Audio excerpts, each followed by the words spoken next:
Welcome to another episode 12 of Design on Purpose. We have a very special guest with us today, but before we introduce her, we would ask you if you would subscribe to our channel, like and subscribe. Which channels? On YouTube, if you're on here, you know where it is down below, give us a like. Otherwise, if you're on Spotify, follow us, leave a review if you ever be so kind, because all these things will help us grow this podcast and this channel. Right now, it's a little bit hard to find us. We've got to get the algorithm pumping. So anyway, that's enough of that. Yeah. Rix? I guess another idea too, if you do like the podcast, maybe take a screenshot of the podcast, or even on Spotify if you're having a listen, and give us a share on your story. I think that'll really help us get the message out and help with the AI, the algorithm. Yeah, so today we're very blessed to have our very good friend Mariana Lennert here in the shack. So good to have you, Mari. Yay, so nice to be here. I'm so excited. Yeah, thank you. Yeah, and when Mari's not in the shack, she's on the mats at Collective, usually choking me out. So so it's been really good getting to know you, and I've learnt a lot. I've learnt a lot from you in the time that I have, and it's so great to have you here, Mari. Oh, so nice. Yeah, so nice to be here, and I heard you mentioning these, and now come here and to be part of this project is so nice.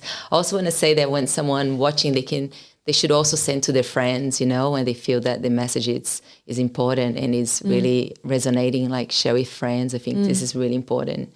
Because a lot of the times we just see something and we keep to ourselves, and it's so nice to share the message and send to someone. Yeah, that's right. Yeah, it's so nice to be here, guys. Thank you so much. Yeah, it's awesome. I'd like to introduce myself. So Mari, do you want to maybe start off by telling us a little bit about you and your business, Awaken the Amazon Within? Yeah. So I come from Brazil. I've been here for 16 years now. And in Brazil, I finished a law degree, and I was about to step into that, becoming a lawyer and starting my career. And funnily enough, I started, I worked for a little bit in criminal law. And I think because I got the worst side of criminal law, I was like, oh my God, this is not for me. So I found a way to explore. I say, all right, I need to go somewhere else before I start, taking this so seriously. And my brother came from America, so I said, all right, let's travel. And we chose Australia. So it was like, for me to be here, it's very interesting because I never planned to be here for this long. And then I was here for a couple of years.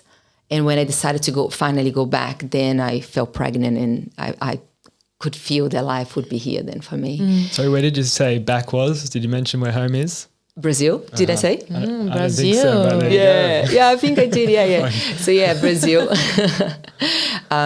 Brazil, and so coming here and having my family and work here now, I find it's such a blessing to be here and to be walking this land. Like, I love Australia so much, and also. It's really special. And when I go back, it's I think when you come from somewhere and you live in a different land, like, your heart is never completely full. You always have a part of you that is still, with your family. But I feel very grounded in here. And then my work started with my own life, I would say, really coming to Australia and doing many different works, and all the works that didn't fulfill me. And got to a point where I found myself to be so depressed and anxious and all those things that you don't know where it comes. It just hits you all of a sudden. So I had to go into my own healing journey and finding external tools and modalities to get me out of that state. And once I was strong enough and I could see it clearly, that led me on the path where I am today, which is really supporting women to rediscover themselves, to really, I find that when you are depressed and anxious, something is wrong. So you got to sift to what's wrong and change that. And normally it's a lack of purpose. It's a lack of like something's missing in your life. You know, you're doing something that you don't like, or you're in a relationship that is not suiting you at the time, or, you know, even friendships. So something has to change. And to make the change is very challenging at times, as we all know. Yeah, a lot of that work, you know, when you know something's wrong, it's easy to, I guess, avoid what or look for other distractions and things to kind of make you think that you're working on something, but really there's something much deeper going on behind the scenes that really is like the crux of, you know, that can be like the crux of a lot of your issues, right? And so what does that look like in terms of, you know, helping people through that journey or facilitating people through that journey? Like where does that begin with you? Yeah, so I facilitate amazing retreats. I think that's one of my favorites. It's a really immersive weekend where women come together and we work in many, many levels. So releasing trauma, really finding themselves in their power. So coming back to a point of power where they step into, you know, feeling sexy again, feeling connected to their body, feeling, seeing themselves for who they are and being acknowledged for that as well. I find that a lot of us, we live a life where we don't feel seen or heard or acknowledged, you know, because we're so busy with kids and work and doing things for everybody else. So coming back to a place where you are seen and loved for truly who you are, that gives you a different drive in life. So the weekend it's all about that. And it's so interesting because after those weekends, there's so much magic that just happens. Like women live there and it's like they quit the job, or, you know, they work through their trauma. And I swear there's 3 of my retreats, and then following week, they found the love of their life. Like they found, and they've been single for like 6 years. One of my clients, she was turning 40. And she never had a long relationship all her life. Like she had a lot of, you know, father and her mother, like just things. And she had a massive release. And she found this man that they're together. It's been 1.5 years now. And he's just the most beautiful man. And she's being in, because before her relationships, she used to build that codependence relationship with men. But once she found herself, she could then, you know, co-create a relationship. It was not a codependence. So it was really powerful. And yeah, it's just amazing too. Yeah, I feel like a lot of people probably go through similar. That seems like quite a common thing to go through. But I was lucky enough to come to one of your retreats for a little short period of time to play some music, and the energy was so good. The women that were there were so amazing, and there was such a great vibe. You know, there was a lot of laughing. You can see that everyone had come really close over the time they were there. What's the journey like? Like, because I imagine it doesn't start off like that. You know, there's obviously a process where people warm to each other and bonds are made and connections and friendships. So what's the journey of the retreat like? Yeah, you know, one of the things that really shaped my work in regards to facilitating circles and retreats has been doing rite of passage with Dr. Arn. He teaches rite of passage and, you know, how to create circles. And I think learning from him was such a powerful to be able to lead people in this journey, because it starts with a separation. It starts with getting them out of what they know, like their phones and their community and their houses. And then start with the initiation, which is the challenge. And, you know, they're being vulnerable or releasing. And I think, especially for women, we have come from a patriarchal society very strongly, and we had to become so strong in pretending to be something that it has been very challenging for us to access their vulnerability around other women. You know, it has been so competitive, and we have to be strong and better and this. So when women come into circle and they start opening up, and then you give permission to everybody else to do the same. And then the bond is created in that.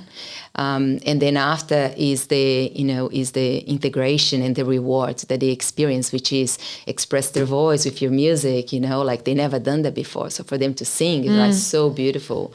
And many other things. And just feel like they I get women that they have never received anything. So once they stand up and someone starting giving them compliments, like that is so strong for them. They start crying and it's so powerful. So yeah, it's really nice to be able to create that. I feel so blessed. Yeah, it sounds like, it's like it's so powerful when people get together, whether it's men or women. Like even just hearing that, I'm thinking the same thing for men in the same way. Well, it's just like humanity in general. Like the system is kind of set up to make us sort of feel alone or separated, segregated, and it's tough for a lot of people that don't. I don't know. Maybe it's that they haven't had to go through something that leads them to have to break their day-to-day or their mold because they're too busy people pleasing, trying to be seen, trying to be heard, kind of, that sort of thing, when really, like you're saying, it's like when you start to learn that you're the one that is, the first person to listen to yourself is you, and that's when it all sort of starts to unravel, is like, okay, well, like if, you're not needing to go to external perspectives to gain validation. It's like you start to learn to do that yourself.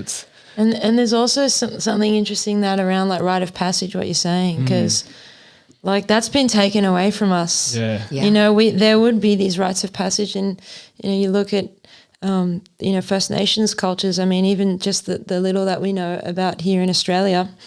Yeah, there's these initiations and rites of passage that you go through, and it's like for us, there isn't this passage into adulthood, and so I feel like that probably it creates this whole thing where we're not really taking radical self-responsibility, because there isn't that gateway that line that's drawn in the sand, where there's a talk had, or, where you actually have to step through that gateway and go, well, now I'm radically responsible. I'm in a different stage of my life and I have to leave all of that behind. And that, and maybe that's where a lot of these like attachments and destructive behaviors come from, or like people creating their own rites of passage in like destructive way, whether it's through drugs or alcohol abuse or other things like that. So valuable. Yeah, the work of Dr. Arndt, he explains that what drove him to start this work is exactly what you mentioned, because he was a doctor in Byron Bay, and he mentioned that every weekend was, boys extremely like drunk and, overdose and things like that. And girls that have been into situations, and he asked the girls, and he say, but did you know they were, that wasn't safe? And she's like, I felt, but I didn't, but I did it anyway. Yeah. So they had the intuition, because a rite of passage for a woman is when she's becoming a woman, she learns how to trust her intuition. So a woman back in the tribes, they take a woman when she starts her menarche, when she starts bleeding, they take her to sit in a tree, and she sits there with the elders. So she started to listen to her own intuition, so she knows. And a man, they go into, in many cultures is different, but they are taken away from the tribe, and they led by the older man to go through a challenge when he then embodied the manhood, that he's able to take care of their tribe, right? And right now we just go from being a boy to start life, to find a job. There is no transition, so you actually don't take that ownership on, now I am a man. Now I can, I can take responsibility. So you go and find through fights and drugs and alcohol, and that's And it's like the elders are. Well, I'm just reflecting on my own journey with this. It's like the elders are, maybe school teachers or other people, and they're just encouraging you to go study something, because you have to. All these things that are so upside down from the traditional rite of passage, where you're having to go within to really discover and pull yourself through a very stressful or challenging situation to then become, the next the warrior, or like that, get into that warrior archetype. Like we were watching this video with Paul Check, and he was talking about this, and he's talking about the stages. You go through the child, then you go through the warrior, then you go through the king or queen, and then you go wise man, wise woman. So there's like these archetypes that you can get to. He said, like, most people never leave the child archetype. And that's probably a lot to it, like around initiation, self-responsibility. They're not really growing up. They're not being intuitive and listening to their own intuition. They're being told what to think, they're being given what to say. and their whole reality of the world is completely controlled until you get to the point where you're like ready to kind of take responsibility for yourself and, you know, what does he say? Grow up and show up. Yep. Clean up, grow up, show up. Oh, I love that. That's so cool. I got to watch that. Yeah, it's cool. It's really cool. And I think that's called Why Kings Kill Your Children. Yeah, right. It's really interesting. I'm gonna watch it. Check it out. And the sorcerers and the everything. sorcerers, yes, the sorcerers are watching. Way. But and you know, he talks about the sorceries that are there to keep people in that child state. Yeah. You know, and it's all designed that way. From all my journey, and it's so funny when we look back and, you know, like I see now my journey, what I'm doing, because I also mentor women to create a business in a feminine way.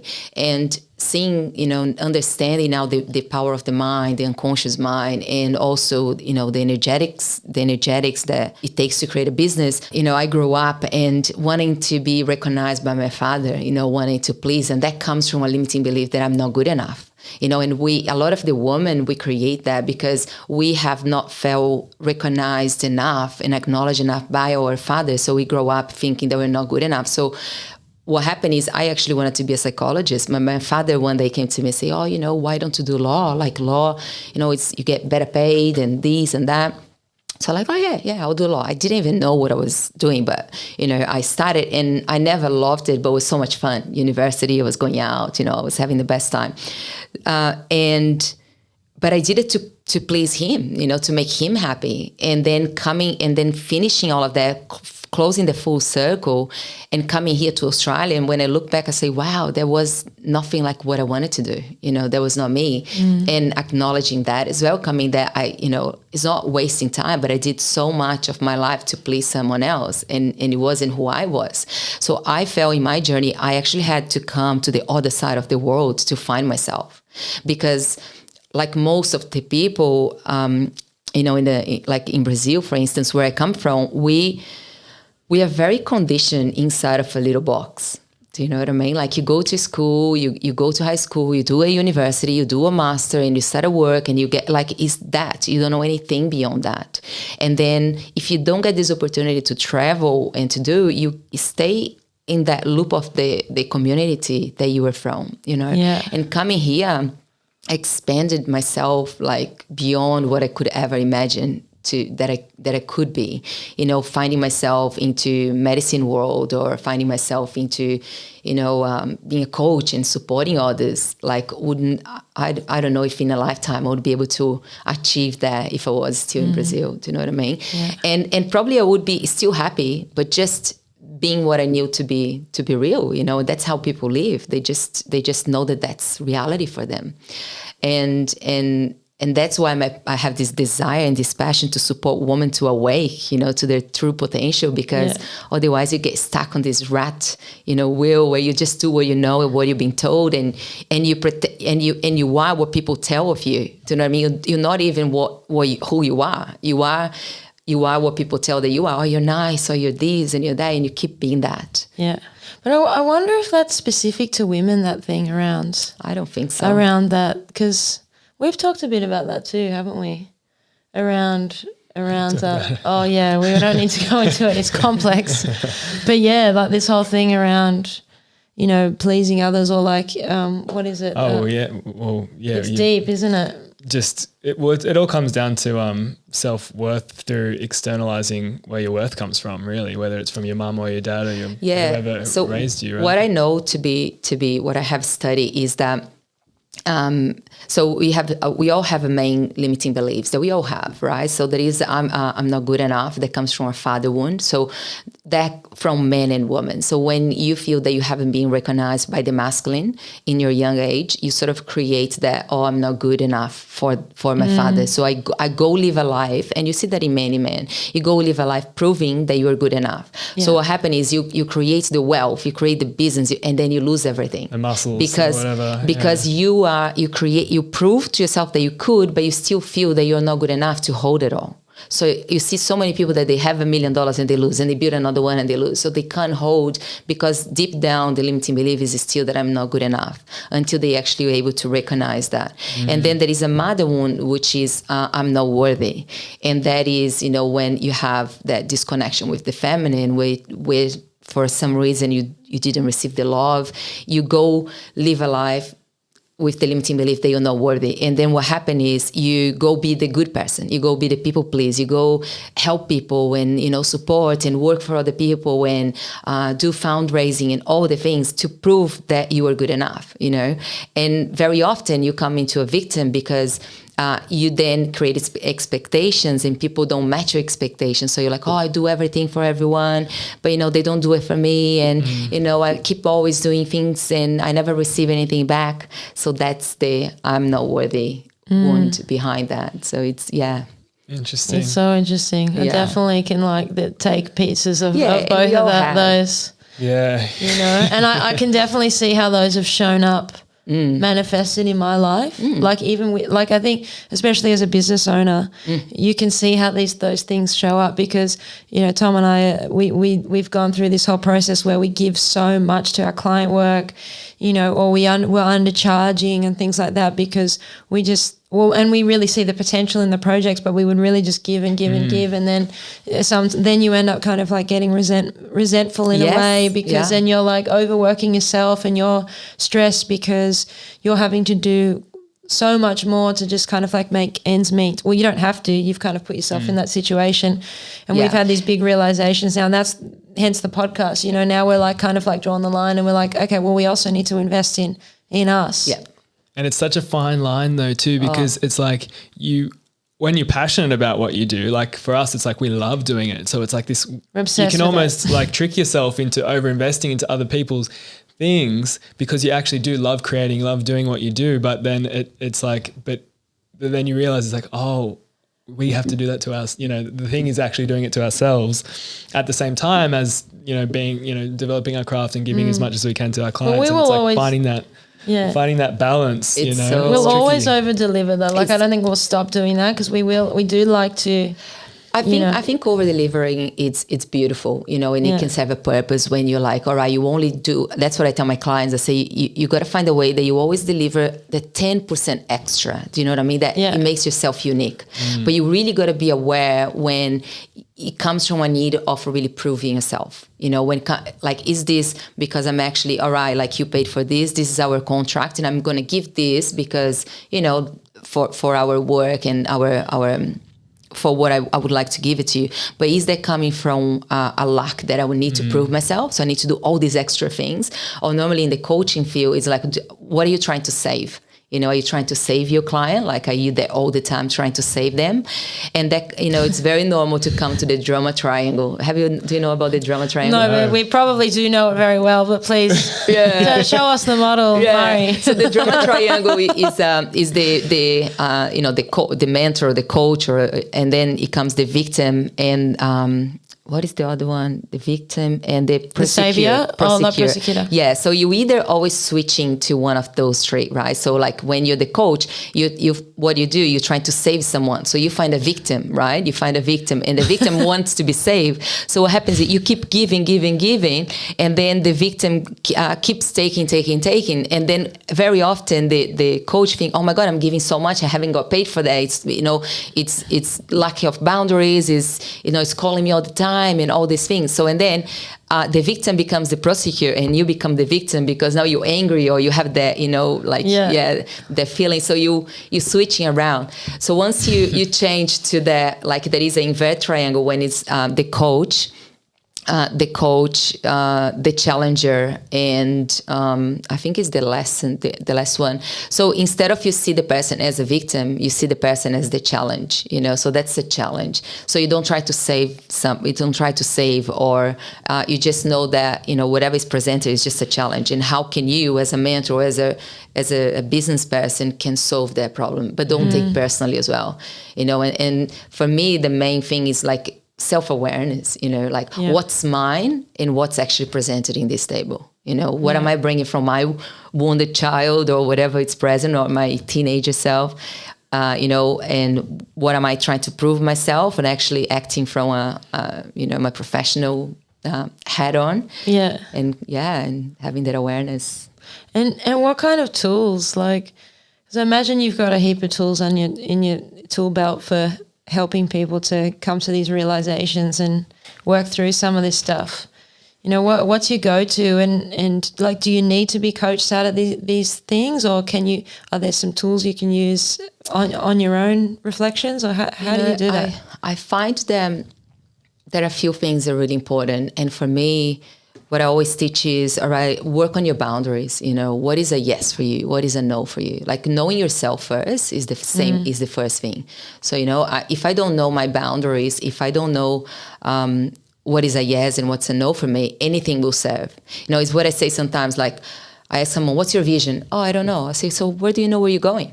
Or like, oh, I'm looking for a partner. So what are you looking at a partner? Oh, I don't know. I say, so what are you going to get? Anything will serve its purpose, you know, when you don't know what you want. But when you have that, like, all right, I want this and this and this and this and this, and then you know your standard. Right. So if you know, like, all right, I want to work 2 days a week. I want to, you know, someone that only texts me on Facebook, don't have my private number. I want someone that in a different postcode or a different state. You know, I want them to only connect with me via email, or, you know, we talk only 1 hour a week, like things like that. And then you can, all right, this is a yes, this is a no. You know, you can start to step the boundaries. Yeah, they're like guiding posts, like boundaries, and same with values. Like it's Paul Chek says something about that too. It's like values get you to understand the meaning of no, you know, because it's like what you value is like how to actually, you know, make decisions of what's a yes or what's a no. And it's so true. Like if you're just floating through life, kind of thinking you've got your stuff together or whatever, it's just like, you know, you're not ultimately going to get what you want, because you're not being like really, you know, you don't know when it should be a no, and you might be a yes person going and yes. There is a sentence that I learned, and one of the most powerful sentence, and say clarity is power. And I always say to my clients, say clarity is power, because we have been conditioned for thousands of years to not have clarity. You know, we have been put in schools, and the school have been created because they need workers in the factories, and then the kids had nowhere to go, so they created the school system. So we have been conditioned in that school where, like, we become a product of society. So we don't know what we want. You know, we want what society wants for us. Like a woman, for instance, why do you think and this is very powerful. So like we say, why do you think women never had pockets in her pants? Like if you notice, like women never have pockets in her pants. Or men had, because they don't carry the money. Why men has wallet and women had big bags? Because they carry the things for the family, but men carry the money. Like if you see your grandmother, like if I see my grandmother and even my mom, like they don't know how much comes in. They don't know like all the bills. You know, they're not aware about money. Because men had that power, you know, and we women, we haven't been conditioned to know, how much do I want to earn? How much do I want to make? Like how much money is my expense? How much it goes out? You know, so having that awareness, the clarity is power. Once you know that, you're like, so interesting. You know, like there's that story around, what's that place in Sydney, where the casino's built now? Barangaroo. Yeah. They had this exhibition out there like a couple of years ago. Oh, it was longer than a couple of years ago, but it was called like 40,000 Fish or something like that. And there's a story around like when the settlers came here to Australia, and the women used to be like the providers of the tribe, or I don't know if you call it a tribe, but like all the group that was living in that area. They were fishing. They were the fisherwomen. You know, they used to wear their fishing hooks around their neck. And when the white settlers came here, you know, they went out with a net and they just like scooped all the fish, you know, like I think it was 40,000 fish, you know. So the exhibition was about taking water from the ocean, putting it in this fish mold and you take it and you put it in a freezer, and then all the molds would come back into this like flame, and they were burning it back into the harbour. It was really cool. Like in an old, it was an art installation. It was like they made one of those boats that they had that the women would paddle around, and it was a fire in the middle of it because they would cook on the fire they would say that they would have the baby in one arm on the canoe with a spear or like they would be throwing lines in as well. I don't know if I'm sure they did a few things, but it's so amazing. But cool. Like what was, you know, what really struck me about that story was that was such a disempowerment for women. It just really broke the whole society, of that one simple thing of, you know, where the women would have this important job to do of providing the food and fishing, and they had this really, you know, the whole society had structure to it, and then in just one simple thing of going out there with a net, you know, and technology essentially, and just taking more than what they needed, and then they had all these fish. You know, the settlers were going around and giving fish to all the men in the group, and then the women then in that moment lost their place in society. So it's just like, just time and time again, you know, this displacement. And now you look at Barangaroo and, like, you know, there's just this casino, that's this really phallic casino that's built there, you know, and it just, every time I see that, I remember that story, and I'm just like, you know, that's just, it's heartbreaking. Yeah, it's heartbreaking to see that. And that's just one story in the whole humanity. You know, there's so many, like, there were women, they were getting somewhere or doing something, and then they being cut off and had to be put back into whatever, you know, their place was at the time. And that headline's named after the fisherwoman was named Barangaroo. It's a woman's name. So, and she was the partner of Benelong, I'm pretty sure. There's some story there. That's so cool. So, but just powerful, isn't it? Yeah. What could you explain a little bit more about what feminine business is? Yeah, like, what I does would that love mean to. exactly? I'm so passionate about that. So again, like, creating a feminine business come from stepping out of the patriarchal way, you know, coming out of the patriarchal way. And for me, it took me a lot of burnout to learn what was the patriarchal way. So, like, I find being a mentor and a coach, it has a lot of challenges. And for me, one of the biggest disappointment was that it took me a long time to find out what I wanted to do, you know, and actually it's a big decision, discovering what you want to do and how you're going to get there. So once you find the way and you're actually on your way, and then you find that you have to do all these things. So I finished my coaching and I stepped into a mentor, which was a high ticket mentor. And I saw myself having to do all these things, you know, and I'm like, what the heck is this? Like, this is not what I was expecting, you know. And I got there and you had to post every day and, you know, DM and do this and do that. And it felt really exhausting. It felt really not in alignment with who I was. I felt that I was really forcing something. And it gave me like, you know, I felt that I was there for the number, like for just to make the money. And that was not the why. That was not why I started doing this. So after like many of these rounds of doing, I said, it's got to be another way. You know, it's got to be another way. And I started to research, and I found a few mentors in America and Brazil that they are leading a different way, and it's more. And it's stepping out of these boxes, you know, these labels that you have to do this way, you have to post every day, you have to do. And the way that I create business now is a business aligned with my menstrual cycle, aligned with, you know, the seasons of nature, aligned with the moon. Like, just really understanding that woman, we are an extension of the Mother Earth, you know, and like everything else, you know, like the moon is a full moon. We are like the water, the high tide, low tide. And understanding our menstrual cycle, because a woman back in the tribes, you know, they had the power. When a woman was bleeding, there was the red tent. They got together, they bleed together, they had the visions, they had the downloads.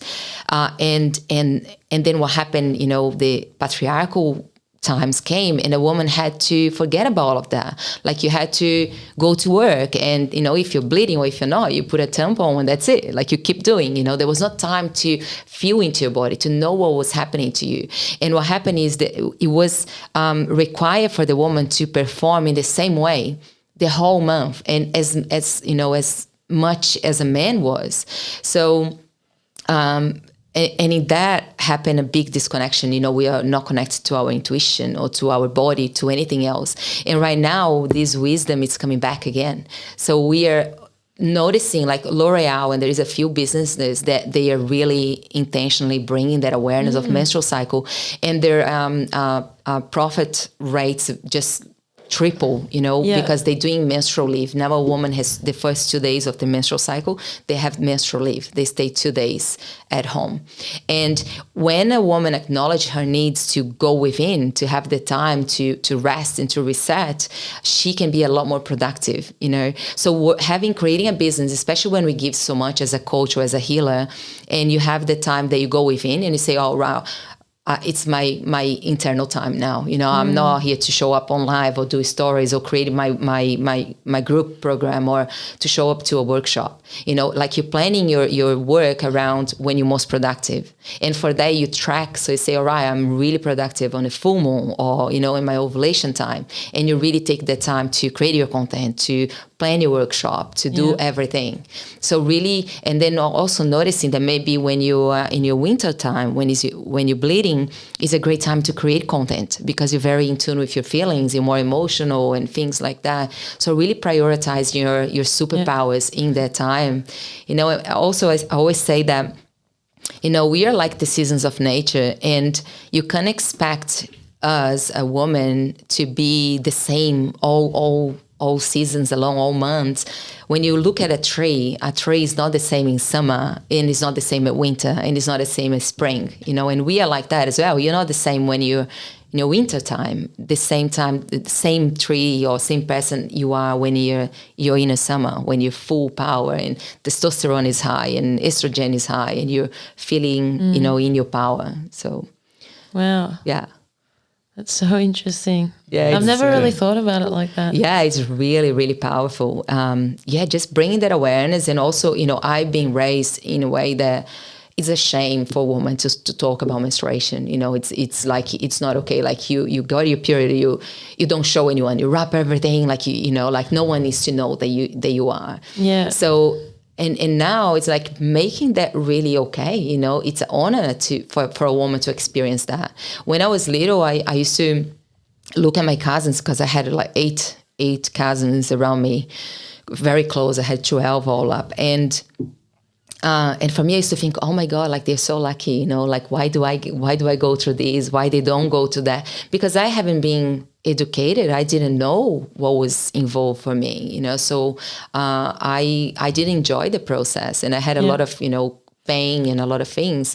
So once you start to honoring that, the process that you're going through, and you're starting to know what you have to give to yourself in that time, everything becomes sacred.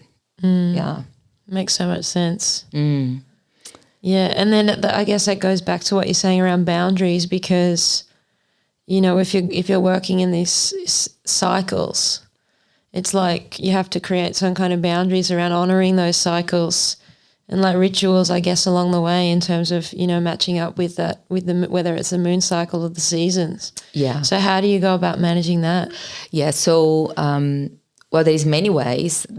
Some mentors that I had is, they fully block the calendar into the bleeding state, because when you're about to bleed, so they fully block. So they don't see clients, they don't do workshops, they do everything else in the rest 3 weeks of their month. Gotcha.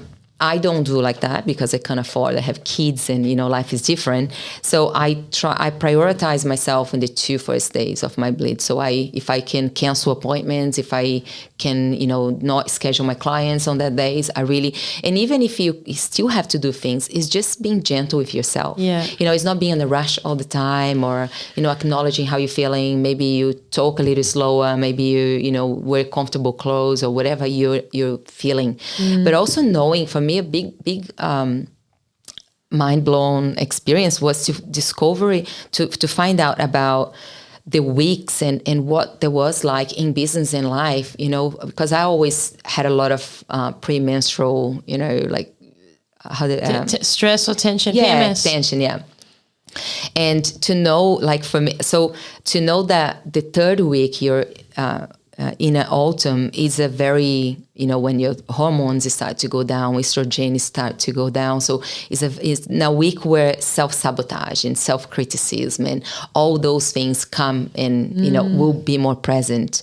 So to know that to have more self-compassion towards yourself, because a lot of the things that you plan in your, in the summer or in the spring, that you're like, oh my God, it feels so good, I'm so alive, like this is it, I found it. And then you get to your, autumn, you're like, oh my God, nothing makes sense. Like, no, I don't like that. Let's start all over again. Like, and then you go into all of those questions. So knowing that allows you to say, all right, I know where I am. Like, just hang on, let's wait another week, and then I can reassess that.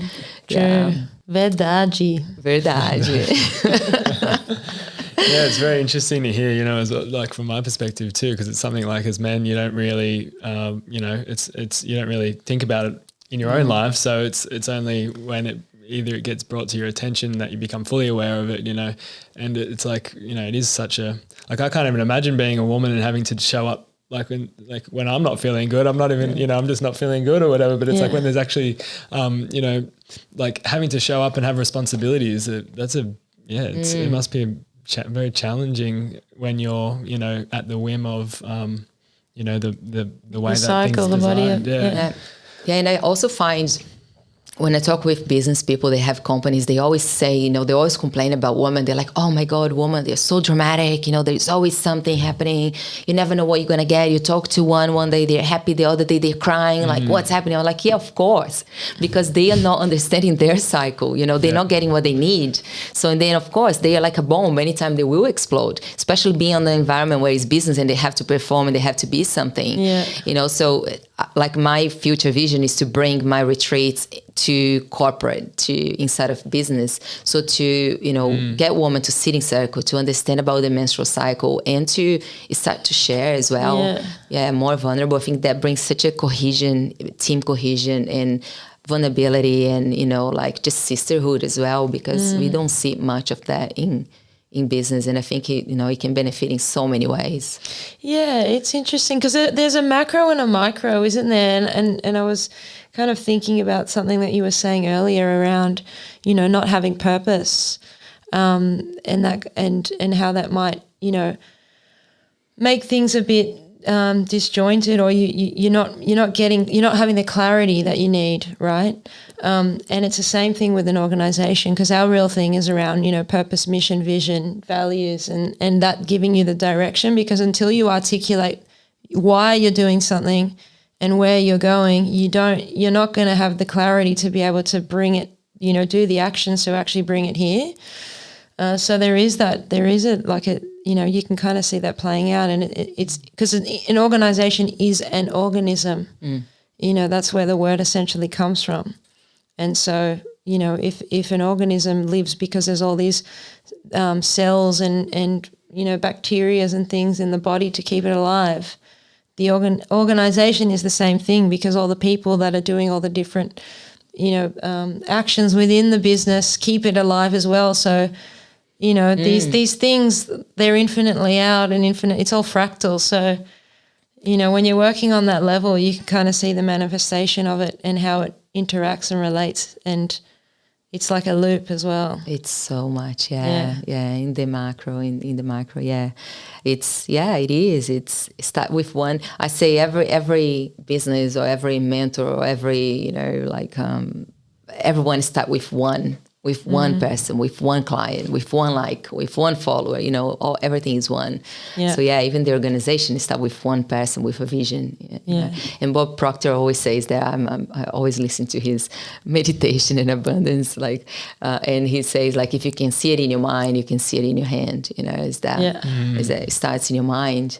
And it's very I heard this the other day, and it says are you living from your story, or are you living from your imagination? What are you what is leading your life? Is it your stories, what you have lived, and your stories that you tell yourself that you have been conditioned to think that you are, or you actually living from your imagination to what's possible, the creation, the vision. So that's it. Hey, it's back to that quote as well. The one that we didn't quite get right that time, but it's it kind of, it's a bit it's going out, zooming out again, but it's like he who controls the present controls the past, and he who controls the past controls the present, because that it's actually like the first first statement or opening title of George Orwell's 1984, but that's like macro, like society. You know, if you control the present, you control the past, like writing the past. You know, and then if you control the past, you're controlling what the present's like. But it's the same within yourself, because it's like if you're writing your narrative and you're, you know, creating your narrative of the past where you're controlling your present, then you're also, by doing that, also creating your future. But otherwise someone else is writing the story for you. Should I fix that camera? Keep going. Yeah. So there is another thing as well that I saw the other day, and is, you know, if you ask anyone, like, oh, do you want to be a millionaire? Like anyone, right? They'll say, yeah, of course I want to be a millionaire. But a lot of people, they're very unconscious in they want to be a millionaire, but what are they doing? They're going to work, they're coming home, they're paying the bills, they're getting their beer, they sit on the couch, they watch the TV, they're doing you know what I mean?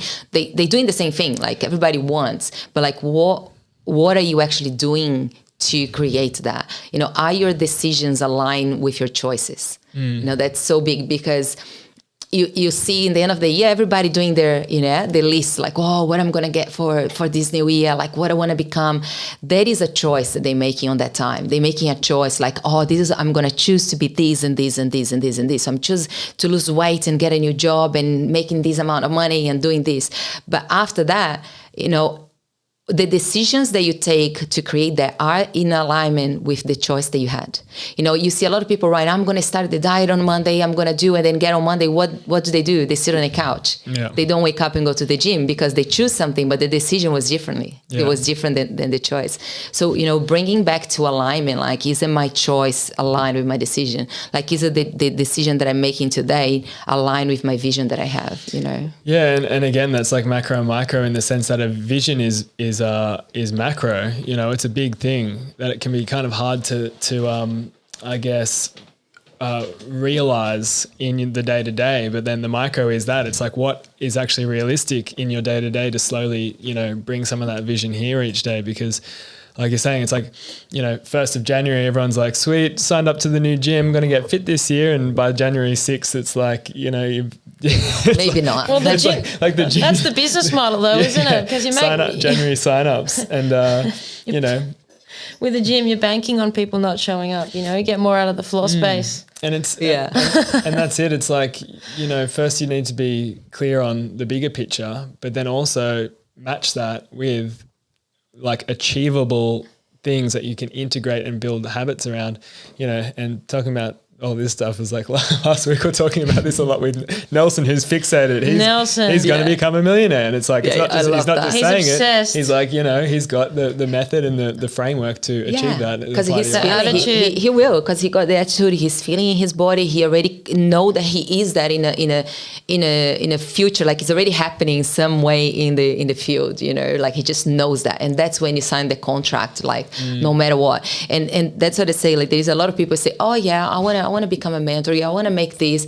Yeah, do you want it? Or you have actually decided that? Like, it's a decision, you know, like, it's like Nelson, like, there's nothing else that will change this decision. No way. Like, this is it. That's it. And that the decision that will make things happen and wave into the creation, you know. Yeah, the word decide, it's like comes from a Latin word which means to kill all other options. Wow, it's like love that. all out. So that's the difference between choosing and deciding something. Yeah. So when you've made a decision, it's like nothing else is possible any longer. Yeah. So things when you make decisions, that's why it's so powerful, because, you know, obviously the way that it works, it starts manifesting in that way, because there's no other interference with any other potential, you know, possibilities. Yeah, and I'm reading this book, and it's a very good book. It calls the Happy Pocket Full of Money, and it's all about quantum manifestation, because I work a lot in the energetic space with business, and it says that like, you know, making the decision and seeing yourself and feeling yourself as that is already happened, and the only way, and why some manifestation they don't work so well is because people keep changing their mind. So one day they wanted to become that, or they want to have their house, or they want to do this, but then they change their mind, you know. But the only way to fasten that is to know, having the clear certainty, undeniable vision, and that nothing changes. That's it. That's the only way you're going. So yeah, it's really incredible. That is. Yeah, I love this work. Yeah, well, we do something because we do collaboration design, right? And a lot of that it's around designing the future state, and then designing all the strategy and the action to get to the future, or actually not to get to the future state, but to bring the future state here a little bit more each day. So that, you're going through a creative process of exploring all the potential possible futures, and then going through a process of narrowing that down, and then, coming to a pointy end where you're making decisions around that's the future that we're going for, and then designing a strategy towards that. Yeah, because it's kind of, I don't know if it's like a misconception or like a bit, people think it's a bit like woo-woo or something, but it's like when anything is possible, it's like anything is possible.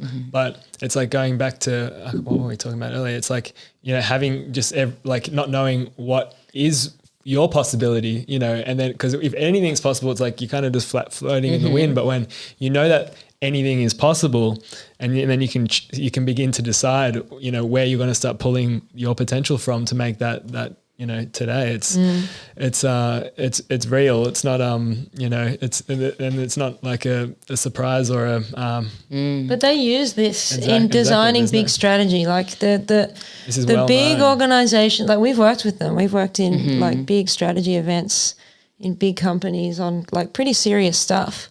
But they're using a creative process. They're using this process. They're designing potential futures, and they're bringing in influence and people that might have idea or study. They bring in futurists and people that actually, science fiction futurists to explore potential futures, so that they can actually look at a timeline and actually go, well, okay, well, if that's what the world's like, if that's what's possible now, and like what's the advancement of these technologies and these things, and then they're piecing the futures together and actually designing it, and then designing strategies that come off that. Wow, that's so cool. It's super powerful. And it works. Yeah. I don't know if it's being used in the best for the best of humanity, but it definitely works. It's proving to work at scale. That's for sure. Yeah, that's for sure. Yeah.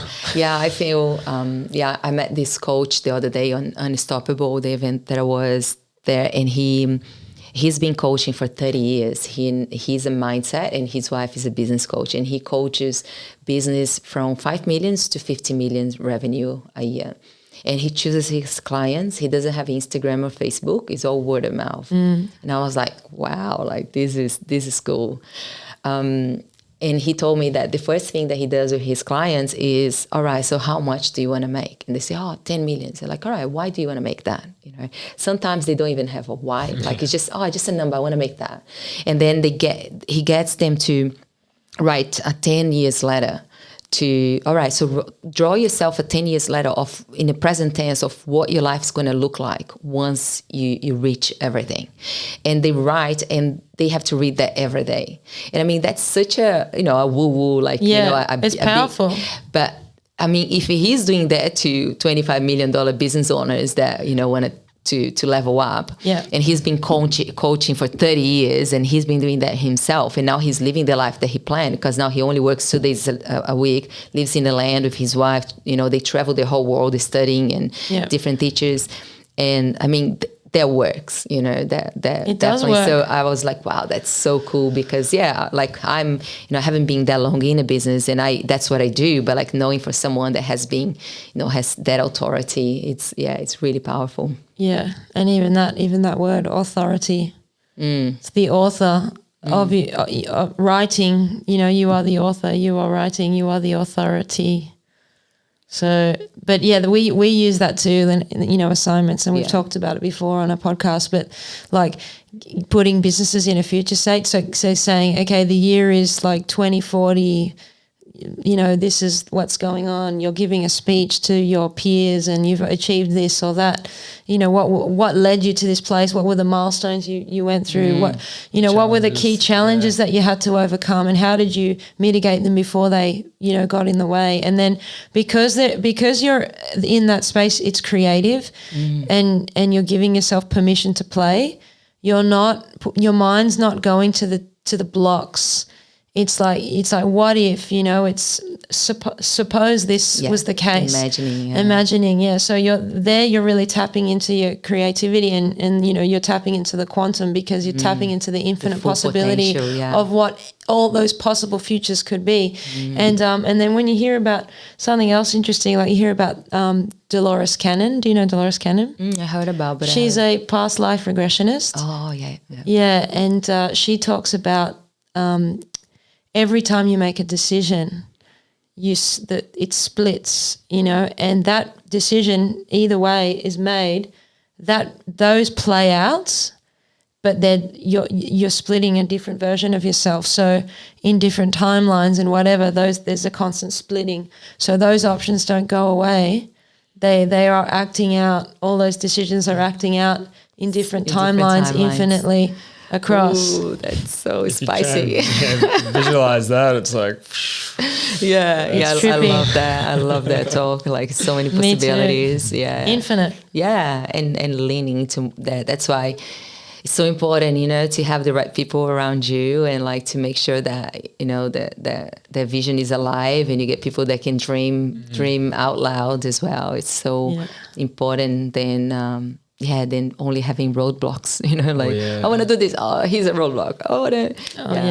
No. Yeah, and having a mentor as well, I find strongly in having someone because, you know, I always say like someone that helps you to see the label, because once you're inside of the can, you can't see the labels. They're a label outside, but someone can help you to see that and step out of that box, you know, and 100%. And it's like it's helping to reach to points that you didn't know you could actually get there. Like, when there's somebody facilitating that you've got no sort of emotional liability or connection to, it's like that's so valuable because then they're able to, like, they don't need, like, it's just purely objective in terms of knowing what, you know, the loops or the things or the little cycles or games you play with yourself. It's like they're like, oh, do you know? And you're like, oh, you know. But you ask your friends about that, they would be in it too. They cuddle you, cuddle you, and they're like, oh, like, no, it's all good. But if you got someone like that and they're like, call you out on your shit, and you're like,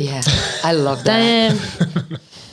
I love that. Like Kirk is a good friend of mine. Like he's like, you know, like, well, are you doing that out of that, you know, limiting belief? I'm like, yes, I actually am. Like, I'm fully honest, you know, like, because, like, it's nice to be able to identify where we're coming from as well. Yeah. And like my whole business is, you know, I believe strongly on the energetics, and energetics is, you know, is a combination of, you know, presence to create the energetics of your business and also who you're becoming along the way. Mm-hmm. You know, like the practices that you have to actually become the person to create the business. Because I feel that a lot of the times we have this big vision, like, you know, I want to have 100 clients in my mastermind or whatever is your goal, but you are not able to handle one bad client that you're going to get when you have 10 clients. Do you know what I mean? Yeah. But you have a vision, but your energetic capacity can't hold that amount that you desire.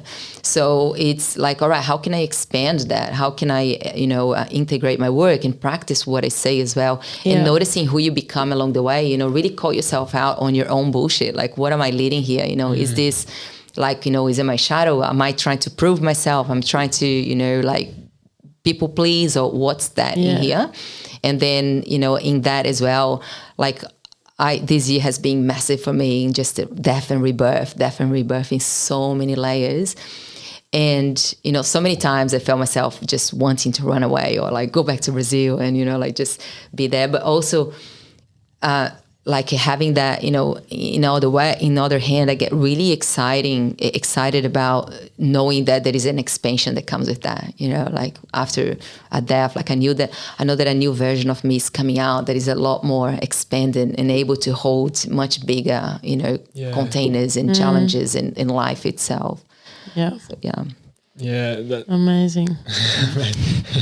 It's so true. Definitely easier. Like being in the discomfort and like choosing to stay, despite it might be the hardest option. It's the only option, right? I feel like sometimes it's not like it's like, all right, I'm actually it's like consciously choosing to feel into that. Yeah. You know, that's the power, because I find myself like, it's so easy for us to like, oh, I'm feeling really uncomfortable and everything. So then you sabotage yourself, like, oh, I'm going to do something, like I'm going to eat, or I'm going to call my friends and do other things not to feel that way.